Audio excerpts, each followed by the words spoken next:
যে জামাত ইসলাম নাকি জান্নাতের টিকিট বিক্রি করছে। এখানে যারা বক্তা দিলেন তারা কি কেউ বলেছে যে আমরা জান্নাতের টিকিট দিচ্ছি?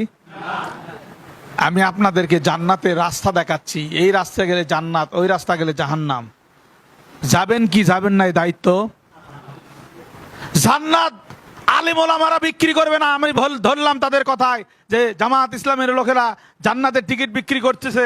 জান্নাতের টিকিট তো আলেম ওলামারাই বিক্রি করবে। সিটার বাটপাড়া চান্দাবাজিরা কি জান্নাতের টিকিট বিক্রি করবে? কারণ তারা তো জান্নাতের পথেই নাই, তারা বা কিসের জান্নাতের টিকিট বিক্রি করবে? জামাত ইসলামের অধিকাংশ লোক তারা কোরআন হাদিস পড়ে, নিজে তার উপর চলার চেষ্টা করে, সেই অনুযায়ী তারা মানুষকে আহ্বান করে। আপনি একজন মুসলিম হিসাবে আল্লাহ রাসূলের আদর্শ অনুযায়ী চলবেন, তাহলে আপনি কোথায় যাবেন? আর তার বিকল্প হলে তা আমি আপনাকে সেই পথ দেখাচ্ছি। তাহলে যদি আপনার আমাদের বন্ধু প্রতিপক্ষের কথায় যদি আমরা জান্নাতের টিকিট বিক্রি করতেছি, সিটার বাটপাড়ারা তো জান্নাতের টিকিট বিক্রি করতে পারবে না। জান্নাতের বিক্রিত টিকিট বিক্রি করবে আলেম ওলামা।